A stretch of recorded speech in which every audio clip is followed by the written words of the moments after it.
evening. We have a program this evening, everyone. On behalf of the Historical Society of Long Beach and the Board of Directors, I welcome each of you, we're getting a little feedback, let's see if that was better, to the Long Beach's Pearl Harbor families, an evening of remembrance. I'm Evan Braude, some of you know who that is, and I'm co-president of the Historical Society. This will be my last event as president of this outstanding organization that collects and shares the history of our city.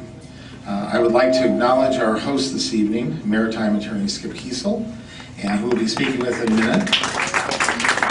Los Angeles County Supervisor Don Knabe, who's here with us tonight, and his wife. Los Angeles, I said Mayor Beverly O'Neill here. I'd also like to take a few moments to acknowledge we have some others here tonight. City Prosecutor Doug. Doug, where are you? You're still back there? Albert? Albert, stand up, wherever you are, say hello. We have Council Member Daryl Supernova, who's here. I see him at a lot of events, and I'm really happy to have him here. We have, I don't think Councilwoman Susie Price here, but I think Jack Cunningham is representing her. Thank you very much for coming. Former State Senator Betty Carnett, former Assemblywoman Bonnie Lowenthal,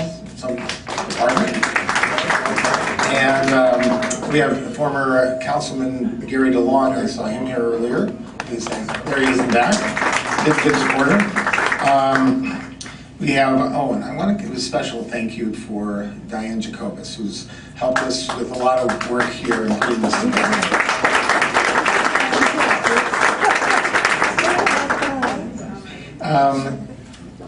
Now it's my pleasure to introduce our historic mayor. And that's in a very nice way. We can Beverly O'Neill, please.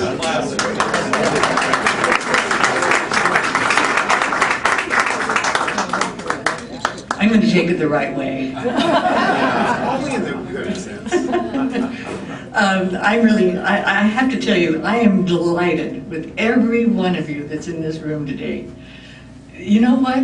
You're interested in your city, not because of any reason like your potholes or your telephones or your televisions so those of you that are here, I love it. I mean, you're here because you're interested in your city and the history of your city. And that's what the Historic Society of Long Beach is doing, is bringing this to our attention. And as we near the 75th anniversary of the bombing Pearl Harbor, and we had suffered the loss of many fathers and sons and brothers and uncles, the personal changes that came to people's lives in the city of Long Beach. The Historical Society is doing something about it and bringing this back. Tonight, you're going to be hearing how the impact was personally for people. You're going to hear on December 7th, the exhibit is going to open on Atlantic, where you're going to hear and see some of the artifacts that they've had and things that they're really showing that so many years ago, 75 years ago, there was this happening in our city. And I won't say how old I am, but by saying the next sentence I'm going to say, you're going to say, oh my God. But I remember when Lakewood Boulevard and McDonnell Douglas was camouflaged. Do you remember that? That's right. The White House at the top. Yeah, well, I didn't see the White House. But, No, the little White House.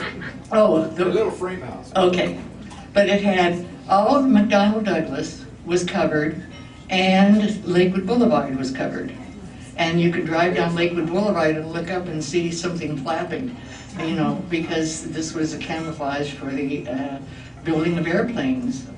And then we were the home of the Pacific Fleet during the war, and our ports were constant with ships leaving, coming back. ships filled with men and women. We were really a part of what was happening during that time. So I'm just so delighted to see you because I've said more times than you want to hear that I really love this city. And I want to make sure that other people do too. And those of you here tonight do. And just to see you here is exciting. And I know that we're going to have a wonderful evening. So thank you very much for being here.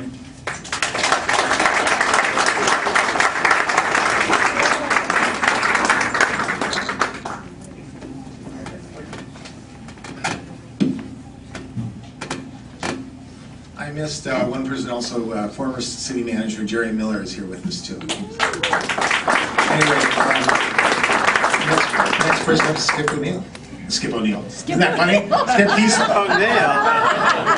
That's great. First year history. Beverly, we didn't know. Well, welcome everybody. When Bev said what she said, I just thought that I should make this comment to all of you.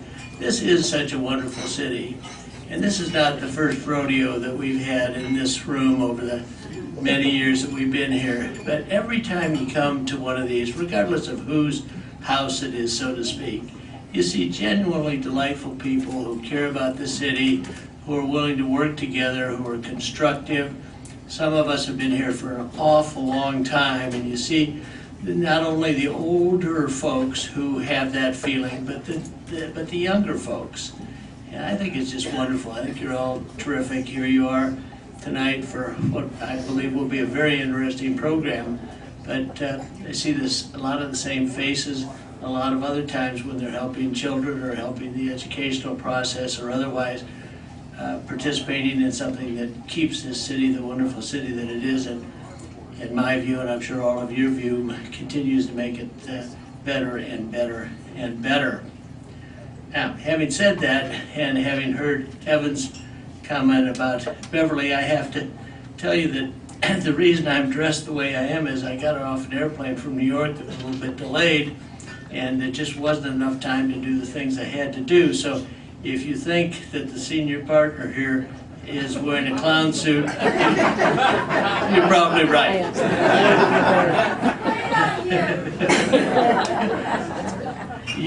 Many of you know my assistant, Kelly. She's just aces. She's been with me for 15 or so years, and she always does everything right. So I asked her last week to what extent I had to, not had to, but was asked to talk about something. And she said, all you have to do is introduce the color guard. And I said, great. Okay, so I talked to her yesterday, and she said, and I've typed it out for you. Pledge of Allegiance. Well, I don't know. Okay, well, at this point, it's my pleasure to introduce the color guard, who are members of the 5th Battalion, 4th Marines, 4th Division, Seal Beach Naval Weapons Center. Gentlemen, come forward and thank you for your service.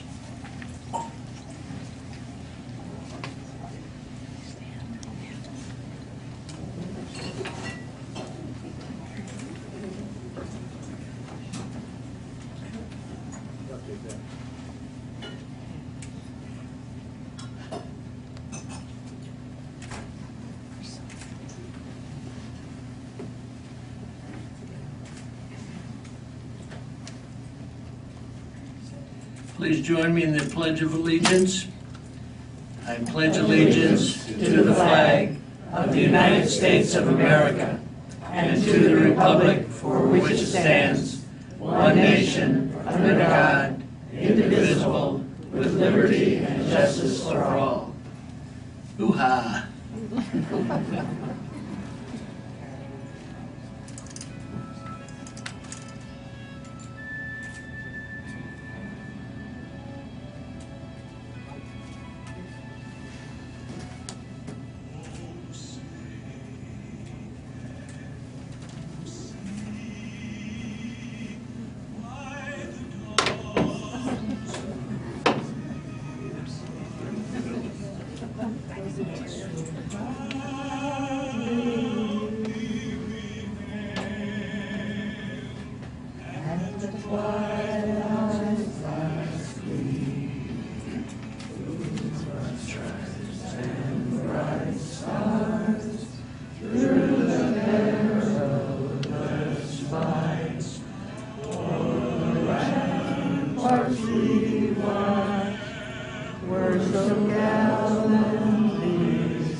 You're not only wonderful to be here, you're also resourceful. I think that the take that came, Axel was going to hear, you were going to hear a rendition, a beautiful rendition from Pamela Hills Burns, but that was the wrong tape for Pamela, so they brought the wrong tape. But we are in for a real pleasure. Pamela Hales Burns is a singer. Why don't you come up here while I talk about you? Come on. Then they can look at you. Okay. Pamela is not just a singer, but she's also a writer. You can't read it. You gotta look. You already know about me. Okay. Is a singer, writer, mom, and a veteran. But also, she worked for 15 years at the Independent Press Telegram as a columnist and a reporter. And 2007, she started the Hale Burns Evangelism Ministries with the mission of reaching the hurting and the broken. Are you still doing that? Okay. Pamela served in the military and was deployed during Desert Storm. After 23 years in the United States Army, she retired in 2012. So we're in for a treat to listen to Pamela Hales Burns, and you've sung with it in this room before too. I don't know. Oh, well, it was well back. But I do remember hearing you, and I'm delighted that you're here to sing tonight. Thank you. Okay, now you're here.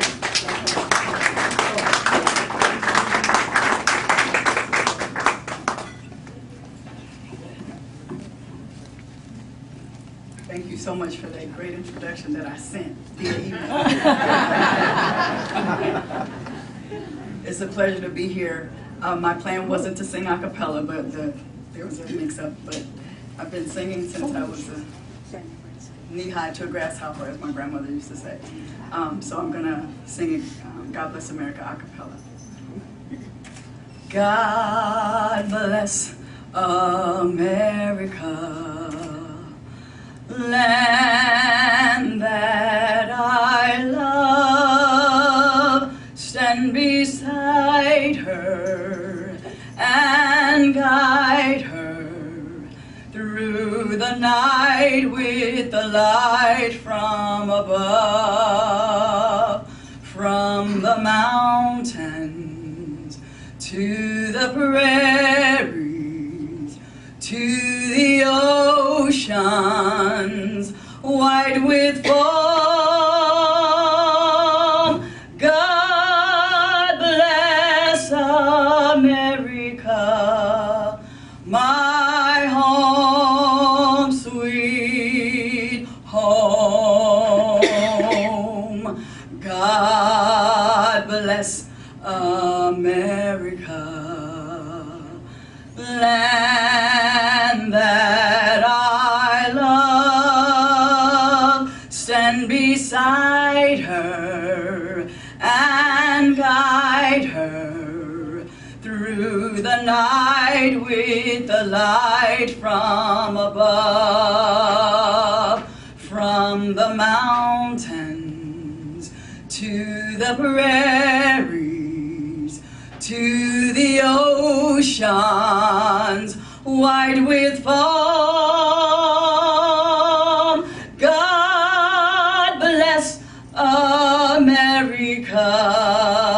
my home, sweet home.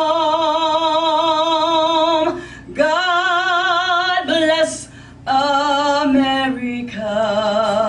my home, sweet home.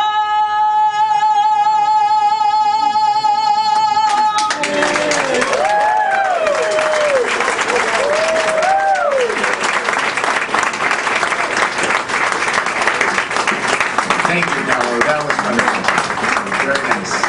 Come and sing anytime for you. I'd now like to introduce the person who really does the work around here, Julie Bartolino.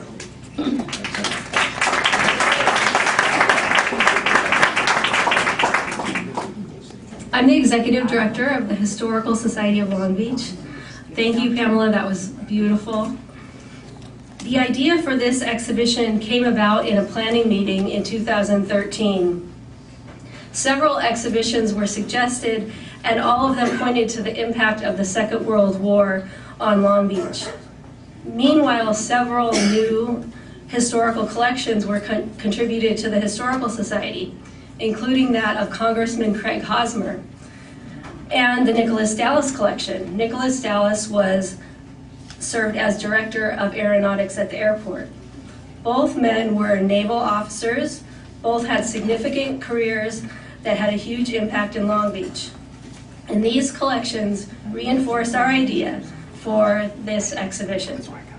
The 75th anniversary of the attack on Pearl Harbor was on the horizon, and so the exhibition is planned to open on December 7th, 2016. As home of the Pacific Fleet, Long Beach was also home to its families. The Historical Society of Long Beach's next exhibition will honor those families and the men they lost as Long Beach remembers this epic event on our city. Our exhibition will demonstrate the transformation of Long Beach after the attack on Pearl Harbor and the U.S.'s entrance into the war. During this time, population in Southern California increased, the area industrialized, infrastructure developed, and generations were shaped by the war and the frugal life that it imposed. It was members of the World War II generation who founded the Historical Society and began collecting materials over 50 years ago. Many of these materials relate to the war and the post-war years. We do not collect materials simply to save old stuff in dusty bins in our archives, and we try to keep our archives free of dust. We want to have an impact on the public and on decision makers, so they will have a better understanding of history and historical change. Before World War II, Long Beach was a small, somewhat insignificant seaside town. The attack on Pearl Harbor, the war and its aftermath, transformed the city into a major American urban center, strategic in winning the war. Generations have passed since World War II, and we hope to educate people on how this world event shaped our part of Southern California. Tonight, we are here to raise funds to ensure that our vision of this exhibition becomes reality.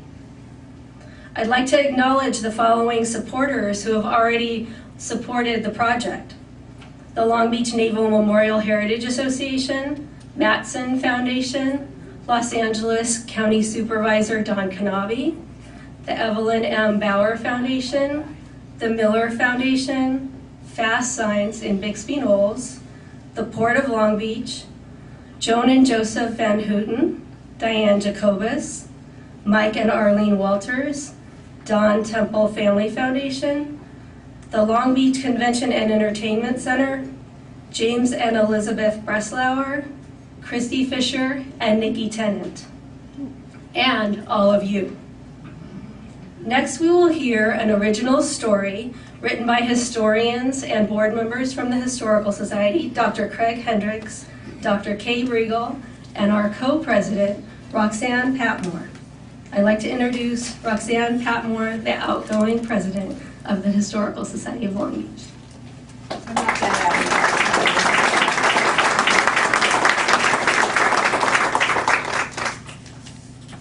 I'm not that outgoing, I'm kind of shy.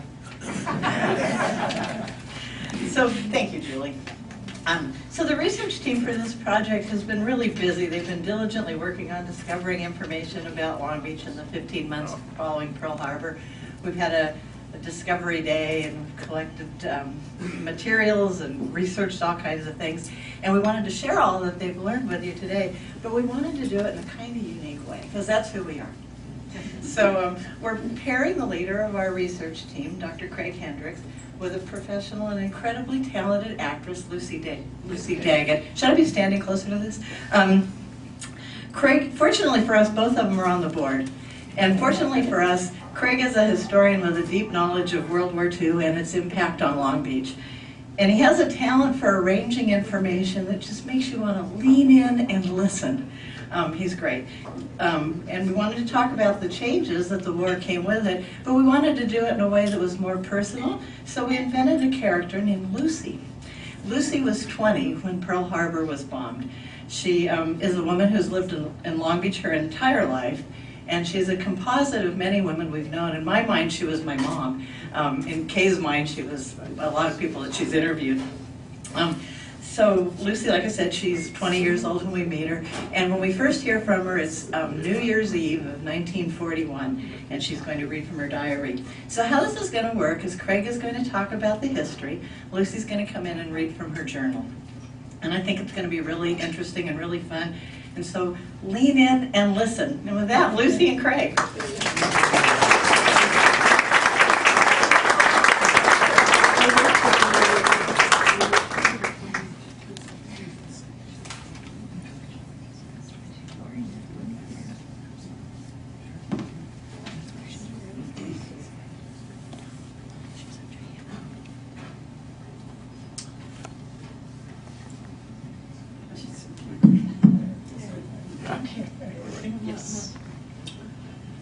After World War I, 1919, the federal government decided that the Pacific needed a large contingent of U.S. naval vessels. This is due to the rise of Japan as a naval power. And so beginning in 1920 and 1921, dozens of U.S. naval vessels were home ported on the West Coast. Some went to San Francisco, some went to San Diego, but San Pedro Bay got a big chunk of that. San Pedro Bay is shared by the city of Los Angeles, Wilmington, San Pedro, and Long Beach. But Long Beach quickly became the home port of most of these ships. That's because there was less commercial traffic in Long Beach Harbor. And Long Beach actually welcomed the Navy with open arms. By 1930, there were 36 ships home ported in Long Beach, which meant 13,000 sailors close to the pike. And Long Beach was so happy to have them there, we built a Navy landing to encourage them to slake their thirst at the pike, because there was a $3 million monthly payroll involved. Most citizens in Long Beach were very happy to have the Navy here. However, some were not. And signs began to appear in Long Beach in 1929, 1930. Dogs and sailors keep off the grass. Transients keep moving. All that changed in an instant. On March the 10th, 1933, there was an earthquake that rumbled through Long Beach. It's called, of course, the Long Beach earthquake, thanks to the Los Angeles Times. It should be called the Orange County earthquake or the Los Angeles earthquake, but no, it's the Long Beach earthquake. It was a big one, did a lot of damage, did millions of dollars worth of damage, and killed 140 people. Less than 4 or 5 minutes after the shaking stopped, U.S. Navy commanders in the bay ordered their sailors out of the boats and into downtown Long Beach. Within hours, hundreds of sailors were in downtown Long Beach, pulling survivors out of the wreckage, patrolling the streets to make sure there was no looting. Field kitchens were set up, began feeding thousands of people. Hospitals were set up, thousands of cots appeared, and the Navy really took care of Long Beach in its time of need.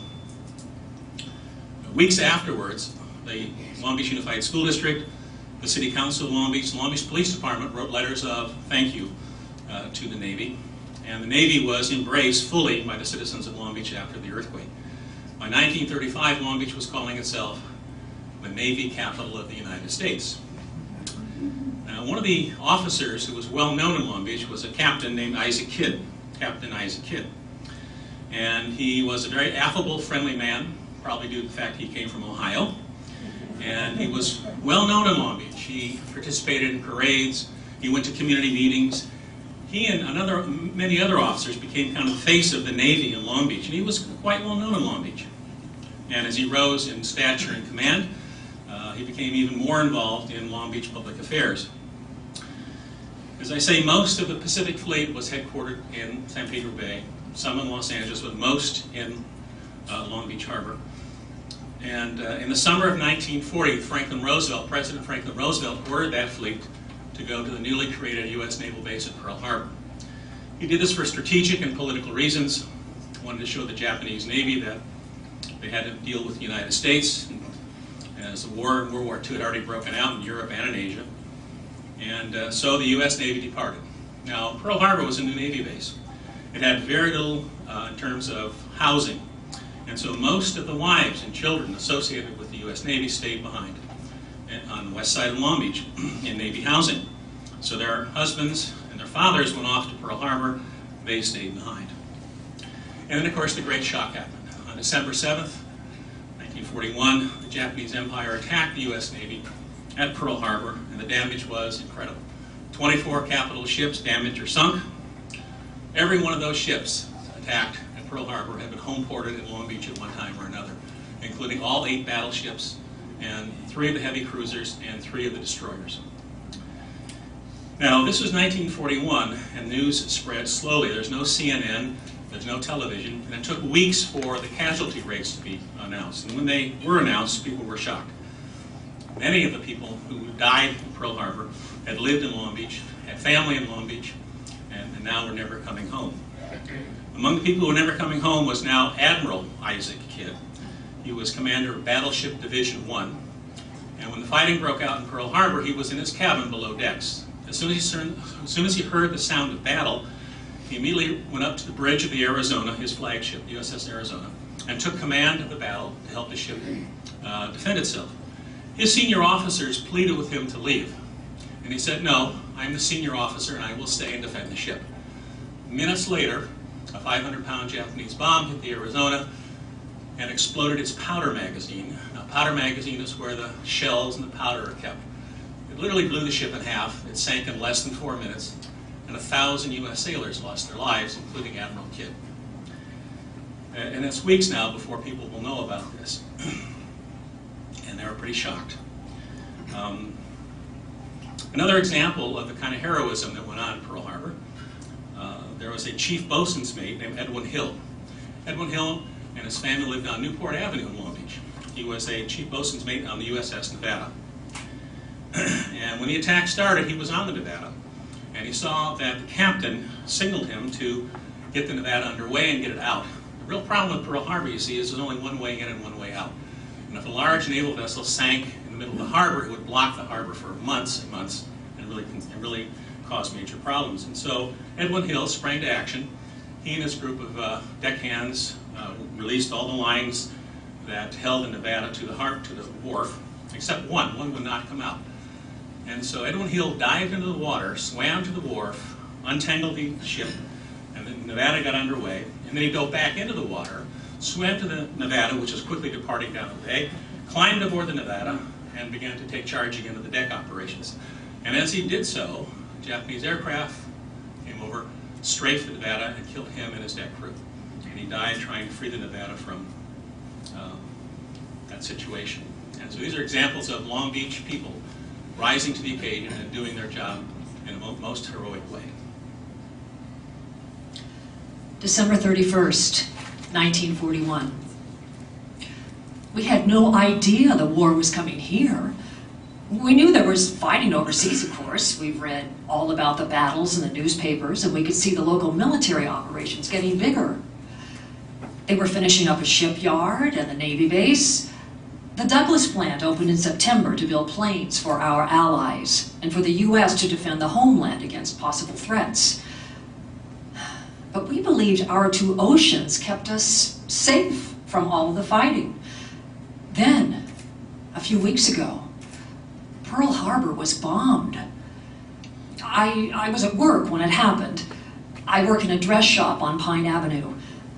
A man ran in and he was frantic. He told us all about the bombing. His brother was in the Navy, stationed on one of the ships in Hawaii. People here just don't know how to react, how to feel about it all. On one hand, life goes on. We do ordinary chores. I watch my mother hanging the clothes on the line and chatting with our neighbor. But we all live with a fear that the other shoe might drop. And our lives are so different now. The government has ordered blackouts every night. They don't even want us driving our cars after dark because of the headlights. So, my mother sewed blackout curtains from an old flannel blanket. We turn out the lights and pull the curtains and listen to the radio. Sometimes we find a comedy to take our minds off the war. But the fear is always with us. Last week on Christmas Eve, a Japanese submarine torpedoed an American ship that was in the water, not far from Catalina. One of our crewmen was killed, but the ship didn't sink. People in San Pedro watched the attack and cheered the ship as it limped back into the harbor with a gaping hole in its side. So, tonight, we say goodbye to 1941 with a combination of relief that it's behind us and trepidation for what might be ahead. As local newspapers began to publish casualty lists of the dead and wounded from Pearl Harbor, the grief in Long Beach was palpable.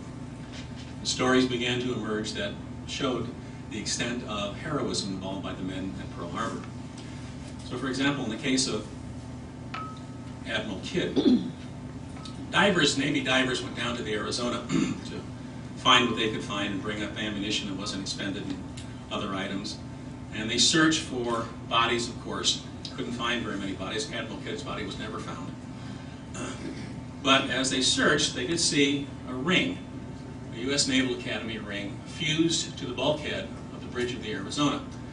The explosion had been so terrific that it actually fused the ring to the bulkhead.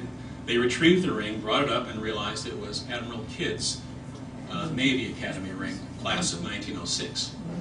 That ring was rehabilitated and several weeks later given to his son, Isaac Kid III, who was at that moment graduating from the U.S. Naval Academy himself. Isaac Kid went on to become an admiral himself and a distinguished Navy career. So the grief in Long Beach was tremendous, so bad that, or so palpable I should say, that people demanded some kind of ceremony to deal with this. And on February 22nd, 1945, there was a meeting in the Long Beach Auditorium, the old Long Beach Auditorium. 4,500 people, citizens of Long Beach, showed up.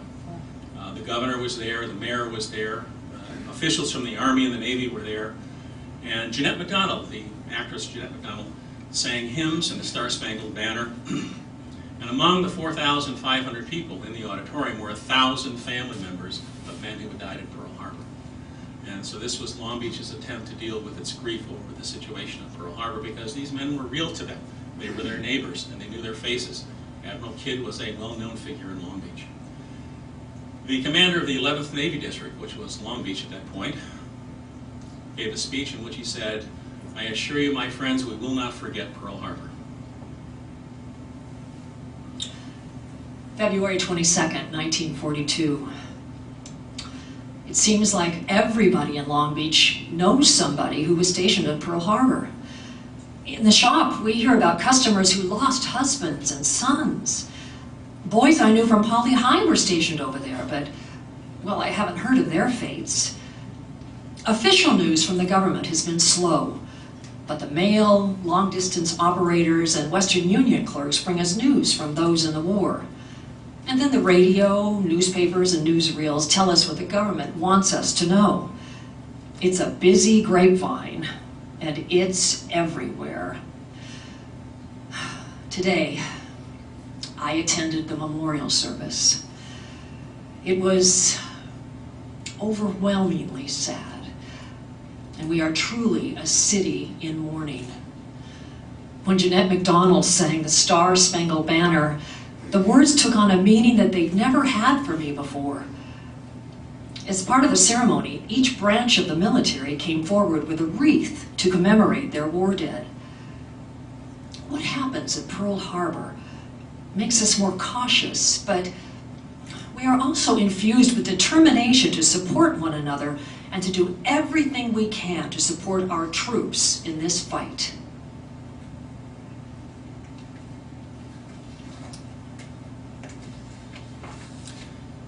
As we move from December 7th, 1941, into January and February, the tension and stress of war became overwhelming. And we have lots of events that tell us this and show us this. One example is an event that's sometimes called the Battle of Los Angeles, although I prefer to call it the Battle of Long Beach. This occurred on February 24th, 1942. Now, this is just 2 days after a Japanese submarine surfaced off the coast of Santa Barbara and began shelling downtown Santa Barbara. It didn't do a lot of damage, but it did illustrate how close the enemy was. There's lots of tension because news was hard to come by. News was restricted. The U.S. Navy and the government in general didn't want the Japanese or anybody really to know the extent of the damage at Pearl Harbor, and so news trickled out. So on the night of February 24th, 1942, there was a lot of tension in the air. Now, between December 7th and February 24th, thousands of Long Beach citizens had volunteered for civil defense duty. They volunteered with the Red Cross to roll bandages. Others became airplane spotters. These are people who would go in the evening and on the top of their buildings with binoculars and look for Japanese aircraft that might be coming over. Because there was a sense, of course now we sort of laugh at this, but in those days no one was laughing about this. There was a sense that they'd attacked Pearl Harbor and the Japanese might in fact next attack California, Southern California, perhaps even Long Beach. And of course there were the Japanese submarines patrolling off the coast. So there was a lot of tension in the air. So at 7:18 p.m., air raid sirens went off all over Southern California when the gun crews spotted balloons around Santa Monica and to the west. The balloons were dropping flares as well. No one knew what this meant. Turns out they were weather balloons, but they didn't know that at the time. And so this balloon business really put people on edge. Several hours later, about 2:15 a.m., the one working radar station in Southern California picked up an object 120 miles to the west, closing fast on the city of Los Angeles.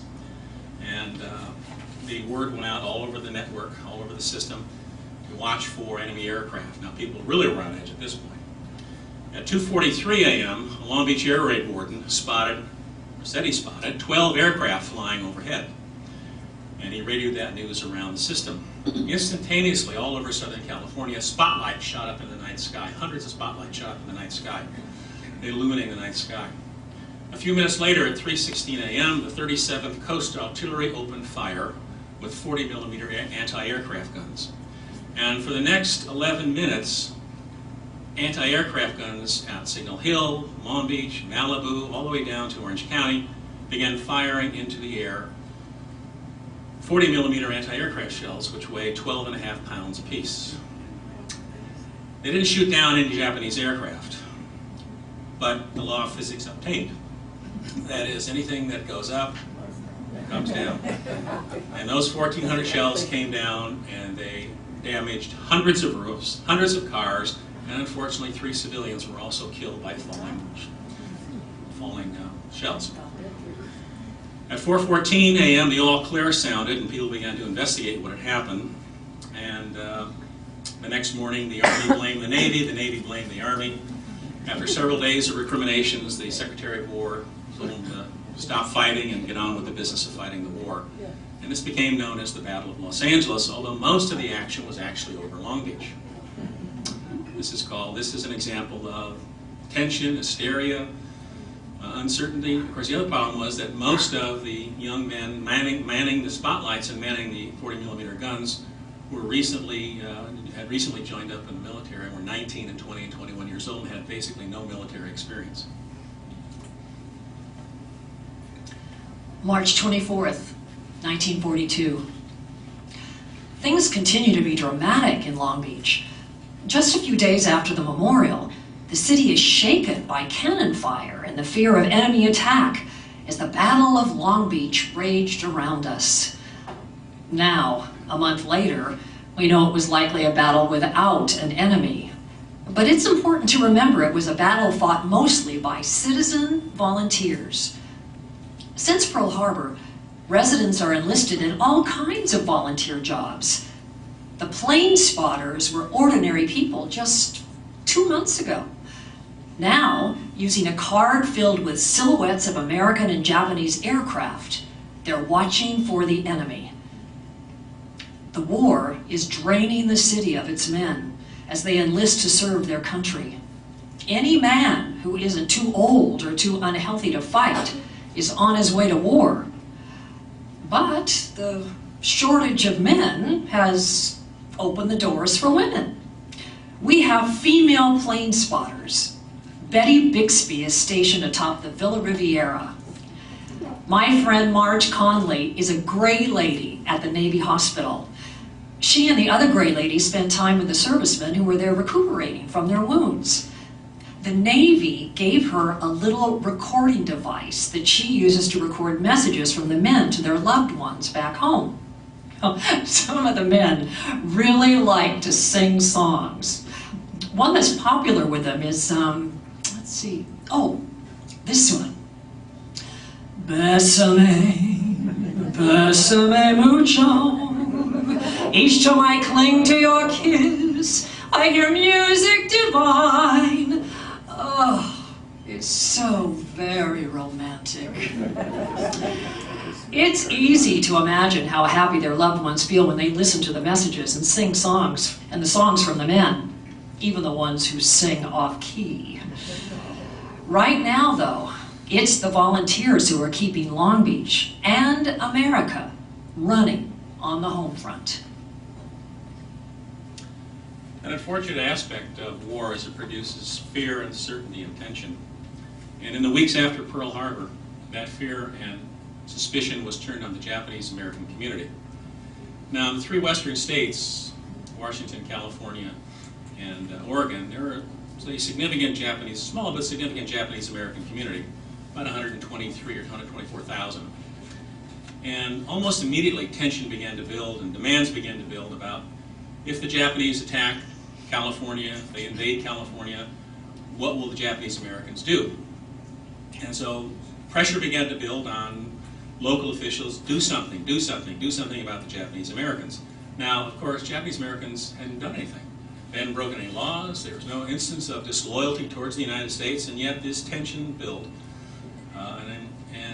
Public officials, including the governor of California and the governor of Oregon, literally demanded that Franklin Roosevelt do something. And so in February, after weeks of this kind of call for action, President Roosevelt issued Executive Order 9066, which ordered all persons of Japanese ancestry to leave their homes within 7 days and report to relocation centers. Now, if you had a relative in Chicago or New York, you could go live with them. You just had to be 300 miles away from the coast. And about 12 or 13,000 did that. But the remainder, the overwhelming majority, perhaps as many as 112,000 American citizens, by the way, there were some Japanese nationals, but most were American citizens, had nowhere to go. And so the government began to build camps, ultimately building 10 of these camps between the West Coast and Arkansas. The most famous, largest, was called Manzanar Camp, and it was in California up on Highway 395. And in the summer of 1942, Manzanar Camp began receiving Japanese American citizens from Southern California, Santa Monica, Long Beach, around that in Orange County. By the end of 1942, there were 11,000 Japanese Americans interned at Manzanar Camp. They had broken no law. No proof was ever presented against them. They acted disloyalty, with any kind of disloyalty towards the United States. And yet they spent the next 3.5 years incarcerated against their will at Manzanar Camp and the other 9 camps before the federal government began to realize that the Japanese Americans posed no threat. This is now seen as a grave violation of constitutional rights of American citizens. April 1st, 1942. Newspapers and politicians are worried that the Japanese people in the United States might be more loyal to their ancestors' country than to ours. I don't agree. My neighborhood has people who come to Long Beach from all kinds of places. Japan, Mexico, Iowa. But when the earthquake hit in 1933, we all banded together to get through it. It was just the same at Poly High. It didn't matter where people came from. We ate lunch together, complained about the teachers together, and went to the football games together to cheer the team. My best friend is Japanese. Her name is Michiko. Her family is just like mine. Even though her parents were born in Japan, they're loyal to America. They came here for the American dream. They said the same things to her that my parents said to me. Do your homework. You can be anything you want to be, but you have to study. But Long Beach is afraid, and that fear is moving toward hysteria. The day after Pearl Harbor, the FBI came and took away Michiko's father. It was weeks before her mother learned where he was being held. He was arrested because he had been born in Japan. Michiko had to go to the police station to turn in her brownie camera. This is just stupid. Michiko's father isn't any more dangerous than my father. And what on earth do they think Michiko would do with her camera to threaten the safety of our country? But now, with the executive order, Michiko's entire family has to move from the coast. She doesn't know where they're going. They're leaving their home and everything behind. Their car, washing machine, and all the personal belongings that wouldn't fit in a suitcase. I went to her house today. Michiko showed me the duffel bags they're sewing. Everything she wants to keep has to fit in that bag. We talked about what we learned at Poly High about the Constitution. She reminded me that it promised something like this could never happen to United States citizens. And yet it is. It is. It's happening. Another fact of life during wartime is rationing. And the citizens of Long Beach were quickly called upon to ration sugar, oil, gasoline, rubber, housing, nylon, just about anything that could be used for the war effort. And so ration cards were issued to Long Beach citizens, and they did their part, restricting themselves in every way possible to aid the war effort. Another aspect of this was the cost of the war. Between 1941 and 1945, the federal government spent about $600 billion fighting the war. Now I realize in our time, $1 billion isn't that big, but in the 1940s, $1 billion could buy a lot of stuff. And the federal government spent $600 billion fighting the war, building airplanes and tanks and warships and so on and so forth. A lot of that money was borrowed in fact from citizens. And war bond drives began almost as soon as excitement about Pearl Harbor settled down. We had war bond drive number 1, number 2, number 3, number 4, many war bond drives. And ultimately, about half the war is paid for by citizens sending their dollars to Washington, D.C. to buy these war bonds. Even kids, school kids were enlisted. They couldn't buy bonds because they were $5 and $10 and $25 denominations, but they could buy war stamps. And they would line up at their elementary schools and put down their 10 cents and buy a stamp. When the book was filled, it could be redeemed for a war bond. Now, with not a lot to buy and rationing, a lot of people then bought a lot of bonds, which is why citizens spent about $300 billion on war bonds. And of course, with full employment at the war plants, people had money to spend, and a lot of people bought those war bonds, held them for a few years, and then could use them to buy things after the war was over and rationing was finished. March 31st, 1943. For months, I sold dresses to women who were my own age, but who could afford the nicest, most expensive things in the shop.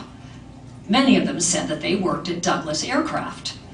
So, a few months ago, I went and applied for a job. And now, I'm a Rosie. That's what they call the women who work in the plants, making the planes. Rosie the Riveter. At first, the bosses didn't think the women would be able to do the job as well as the men did them. Well, we surprised them. We did the jobs just fine. Douglas trained women to be riveters, but I became a runner. Workers call for parts when they need them, and it's really noisy, but when somebody yells, "Runner, rivet!" I take off running to deliver them. It's an important job. The quicker we get the parts delivered, the more planes we can build for our troops to win the war. And I know I'm part of the team because we all got a chance to sign our names on the inside of the plane as it rolled off the assembly line. I've heard they might give us roller skates or bikes to get around even more quickly. Inside the plant, you see people working on all the different parts of the airplanes. Some women rivet the skin on the planes or sew the seat cushions. Others assemble flight control panels and install them in the cockpits. But now that I've been there a while, I've noticed that most of the black women are given the hardest jobs, like working those heavy rivet guns. There were some who thought they should be given a separate bathroom, but Douglas decided that wasn't necessary. Some of the girls want to look good for the few men who are still working at the plant. But Douglas doesn't care what we look like. They tell us to pin up our hair and wear sturdy shoes. People are coming to Long Beach from all over the United States to take jobs. So housing is really tight. I hear almost unbelievable stories from women at the plant. In some places, bedrooms are rented to people on opposite shifts. So one person has the room during the day and the other has it at night. They call those hot cots because the bed never cools off. I even heard about people living in chicken coops. I just hope the chickens have already left. I never thought I'd say this, but I am so glad I live at home with my parents. At least I have my own room. And the government is rationing all kinds of things that are needed for the troops in the war, like tires, gasoline, silk, nylon, sugar, lard, butter, bicycles, you name it. There's a ration coupon for it. I have a friend who owns a bakery with her mother. They trade their tire and gasoline coupons for sugar and shortening coupons so they can keep up with the demand for their cookies and pies. You know, it's really ironic. Now that I'm finally making really good money, 75 cents an hour, rationing makes it hard to find anything to buy. It's hard to find even a pair of nylon stockings because the nylon is used to make parachutes. I think it would look a lot prettier on my legs, but that's not very patriotic to say. So I buy what there is to buy. War bonds. I'm beginning to have quite a stockpile, and someday I'll redeem them for something I really want, like a car or a house of my own. So we look for ways to take our mind off of the war. Sometimes we go see a show at the Playhouse over on Lime Avenue. They've added a show on Sunday nights for the shift workers. Last week, we saw a play called Cry Havoc. It was an all-woman cast. One of the actresses was particularly good. Her name is Lolly Daggett. I hope she continues to act because she's very talented. Sometimes we go to the officers' club at the Navy base. We call it the O Club. The officers like to go there in the evening for drinks, dinner, dancing, or just talking. The local volunteer groups make sure that there are nice young women at the club so the officers have someone to chat with and dance with before they ship out to fight the war. I've met several nice young men there. There's one in particular I like. He's a Navy engineer. We'll see what happens when he gets back. And although we're getting used to living in this new reality, even finding ways to have fun, I think we all hope that the war ends soon. People on both sides of the fight are dying. I know there are many here in Long Beach who just want to have their sons and daughters come home. It's time for this to be over. By the way, trading ration tickets was illegal.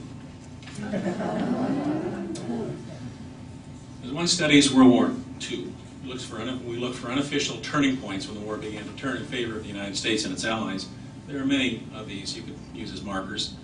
One that was particularly poignant for people in Southern California was April 18th, 1943. That was the day that Admiral Ishimura Yamamoto was killed. Admiral Yamamoto was the person who planned the attack on Pearl Harbor, even though he warned his superiors that it was likely to be a failure and would probably lead to the defeat of Japan. And they did it anyway. He was overruled. And so most Americans held him personally responsible for the attack on Pearl Harbor and for the chaos that then followed. Admiral Yamamoto actually knew the United States quite well. He had lived in the United States for several years. He had taken classes at Harvard University. He spoke excellent English. But when called to his duty, he planned the attack, and it was carried out. So in early April, when a code breaker in Honolulu intercepted a Japanese message that Admiral Yamamoto would be traveling between two naval bases at the middle of April, he alerted his superiors, and the attack was planned. It became known as Operation Vengeance. And on the 18th of April, 16 P-38 Lightning aircraft, several of which, by the way, were manufactured here in Southern California, went out to intercept Yamamoto's plane. They found his plane, they shot him down, and he died in the attack.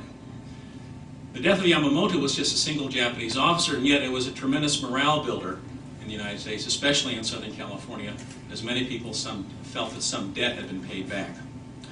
Actually, as a matter of fact, as with the death of Yamamoto, the war did turn decisively against the Japanese, and defeat was rather inevitable. Meanwhile, there have been tremendous changes in the city of Long Beach. Our population had gone from 164,000 to 250,000. As thousands of workers, mostly from the Midwest and South, had poured into the city to get jobs at the new defense plants. Our elementary schools had doubled. We had thousands of new homes, dozens of new defense plants. Our harbor and port had expanded and doubled in size. The Navy was everywhere. The Roosevelt Navy Base was in full operation. Reeves Field on the other end of Terminal Island was in full operation. The military was in pronounced accountability here in Southern California as the war raged in the Pacific. May 19th, 2016. Well, I can't believe the words I'm writing. Today is my birthday, and I'm 95 years old. Where did the time go? A few weeks ago, I read a piece in the Press-Telegram. It said that the Historical Society is doing an exhibit about Long Beach in the years following Pearl Harbor. I appreciate what the Historical Society is doing. I sure hope I'm not the only one who thinks that what we did was important. Boy, could I tell them some stories. When the war ended, so did my job. We had to give up those well-paying jobs and return to our more traditional roles. The young engineer I met at the O Club became my husband when he returned from the war. We cashed in our war bonds for down payment on our first house here in Long Beach. Michiko is still my best friend. We've been friends for 80 years. We're both widows now. I was right when I said my friends and their families were not dangerous, because there never was even one example of a